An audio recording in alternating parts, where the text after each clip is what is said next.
This is a sword technique not found in any manual. It's about propelling the blade with chi, letting the sword lead the head. Slash. You can't even see the blade leaving its sheath before the tip has already struck the enemy. Ordinary people simply can't master this technique, but one child managed to learn it. There's also a very skilled swordsman in the Jianghu. His name is One Strike. His name precedes him. He's roamed the Northwest for decades, never needing a second strike to kill.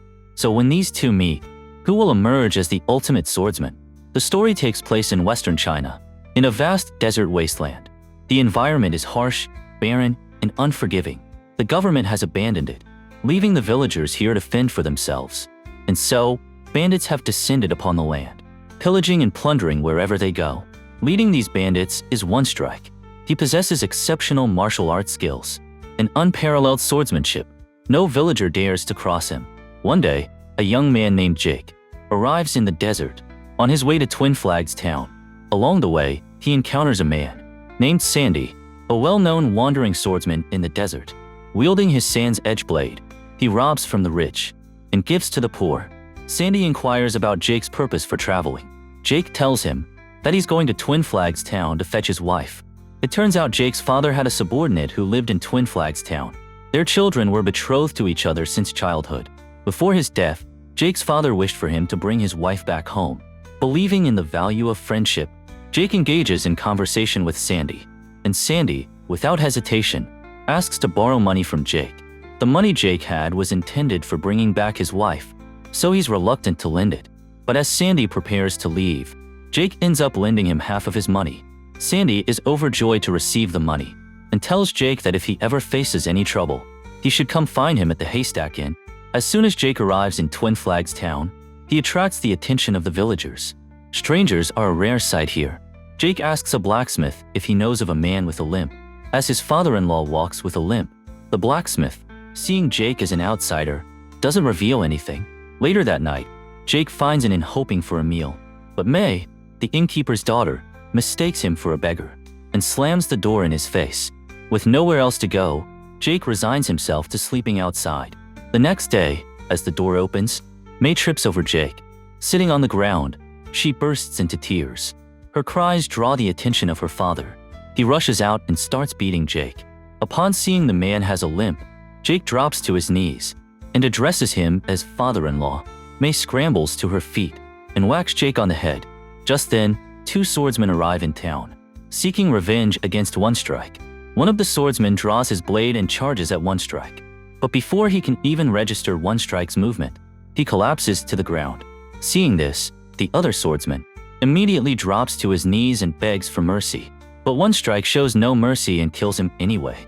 Perhaps this is the way of the Jianghu, where only one can emerge victorious from a duel. Having killed the two swordsmen, One Strike departs from the town.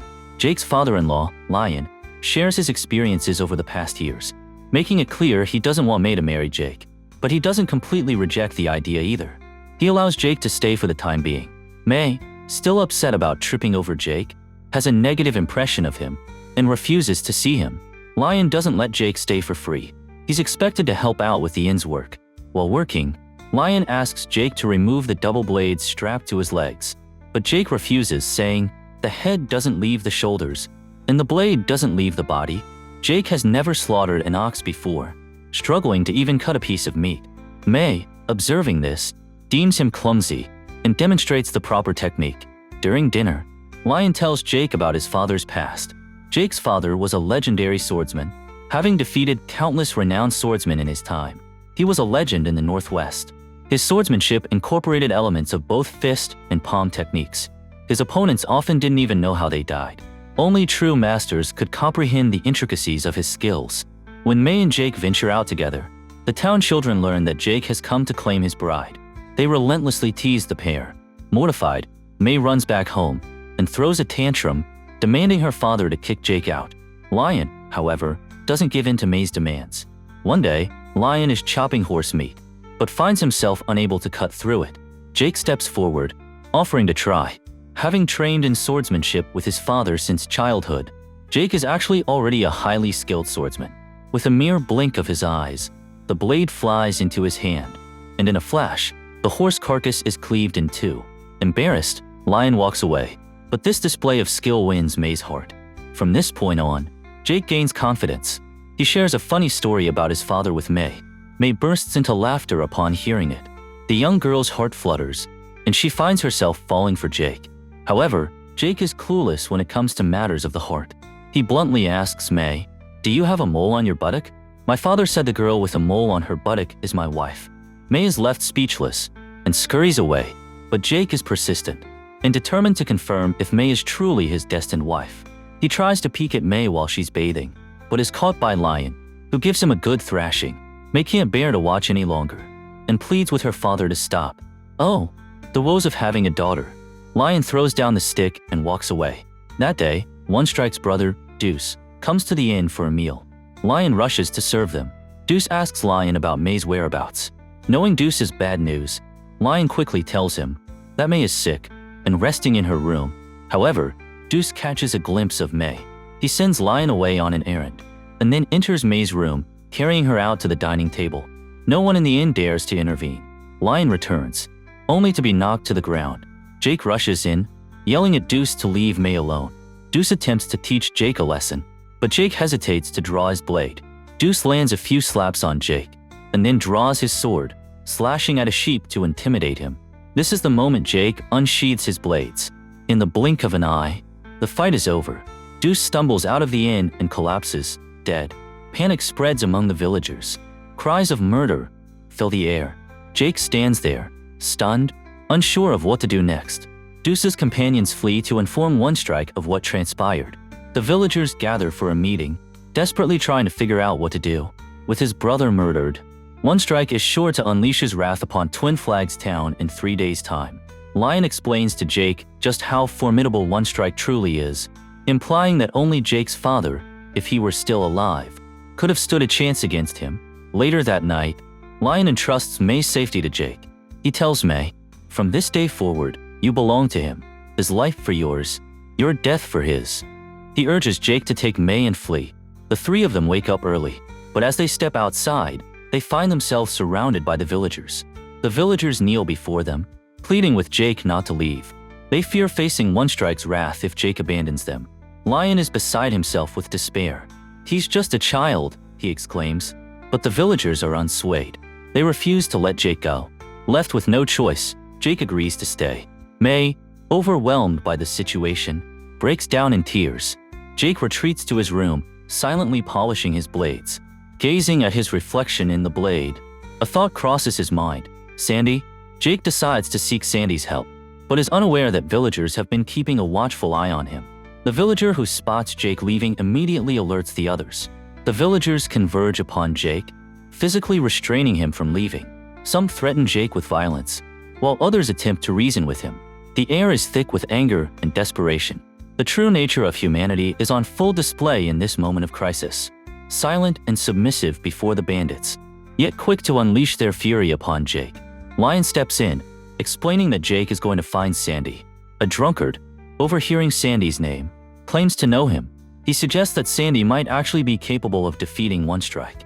With great difficulty, Lion manages to convince the villagers to let Jake go. Meanwhile, Sandy is far from the chivalrous hero who robs from the rich to help the poor. He's a drunkard who lives on borrowed money and free meals. When an innkeeper refuses him more alcohol, he resorts to brandishing his short blade to intimidate her. Back in his lair, One Strike receives news of his brother's demise. Tears stream down his face. As he vows to avenge his brother's death, he summons his gang, prepared to raze Twin Flags Town to the ground. Jake finally locates Sandy and explains the reason for seeking him out. Upon hearing Jake's plea, Sandy appears indifferent. He claims that dealing with One Strike has always been on his agenda. Then, true to form, he asks Jake for money. Sandy complains about the meager sum offered. Jake assures him that he'll receive a larger reward once the task is complete. Meanwhile, in Twin Flags Town, May can no longer bear the villagers' constant gossip and judgment. She climbs atop the town wall, waiting for Jake's return. The weight of the situation now rests entirely on Lion's shoulders. The final day arrives, and Jake is still nowhere in sight. The villagers gather around Lion once again, blaming him for the impending doom. The following day, Jake finally returns. May is overjoyed to see him, her face lighting up with the most beautiful smile. The villagers, upon hearing of Jake's return, immediately change their tune. They shower Lion with praise for having such a capable son-in-law, who managed to secure Sandy's help. They invite Jake for drinks, and May can't help but laugh at the absurdity of it all. The villagers, drunk on hope, imagine Sandy's epic showdown with One Strike. Slash. The sand's edge blade whirls like a sandstorm. Whoosh. The blade whips around like a desert viper. Clang. Blades clash in a flurry of sparks. Thud. Blood splatters, painting the sand crimson. Lion, however, doesn't share their enthusiasm. He retrieves his own short blade, untouched for years, and begins to sharpen it. The next morning, Jake sits by the inn's entrance, refusing to eat, patiently waiting for Sandy. But Sandy is nowhere to be found. One Strike, accompanied by his gang, arrives at the town. The villagers bolt their doors and hide, leaving Jake to face the wrath of One Strike alone. One Strike dismounts his horse and approaches Jake. Suddenly, Lion steps forward, blade in hand, charging at One Strike.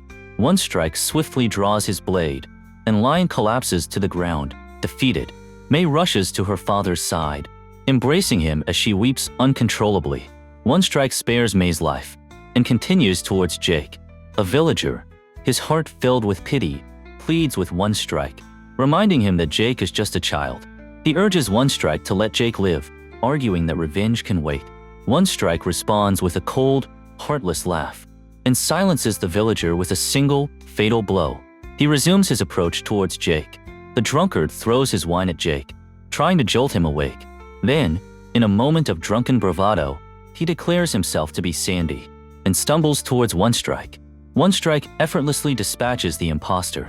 Finally, Jake stirs. He rises to his feet and faces One Strike. But deep down, he's still a terrified child, unable to comprehend the gravity of the situation. Just when all hope seems lost, May grabs a knife and lunges at One Strike. One Strike turns to face this new threat. In that split second, Jake unsheathes his blades. Sand swirls, dust flies, and the air crackles with anticipation. The clash of blades echoes through the silent town square. When the dust settles, Jake stands victorious, blood trickling down his forehead. One Strike removes his hat, looks at Jake and asks, "Who taught you that sword technique?" He takes a few steps back, then collapses to the ground, dead. Seeing their leader defeated, One Strike's gang flees for their lives. Sandy, who had been hiding and observing the fight, seizes the opportunity. He mounts his horse and rides into town. He approaches Jake and asks, "Where's One Strike?" He even has the audacity to take One Strike's weapon and then asks Jake for money. The viewers can't help but wish someone would just run him through. Jake confronts Sandy, accusing him of deception. Sandy, shameless as ever, tells Jake to look him up if he ever needs anything else. Jake kneels before Lion, his heart heavy with grief. The villagers slowly emerge from their hiding places. Finally, Jake and May leave Twin Flags Town. Twin Flags Town is a classic wuxia film. Although the story is fictional, it evokes a sense of realism. The film's cinematography, predominantly using a yellow color palette, perfectly captures the desolation and vastness of the desert. May waiting for Jake on the town wall is a visually stunning and emotionally resonant scene. While the film doesn't feature extensive fight sequences, each of the 3 times Jake draws his blade marks a pivotal moment in the narrative. The first wins May's heart. The second saves her life and sets in motion the final confrontation with One Strike. And the third brings about One Strike's demise. It signifies Jake's coming of age, a brutal baptism by fire. The film's style and themes draw comparisons to The Blade, but Twin Flags Town boasts a more streamlined and grounded narrative. Which of these 2 films do you prefer? Let's discuss in the comments below. That's it for today's video. Don't forget to like and subscribe for more. That's all for today's video. For more content like this, remember to follow us. This is Kung Fu Movie Recaps from YouTube. Until next time,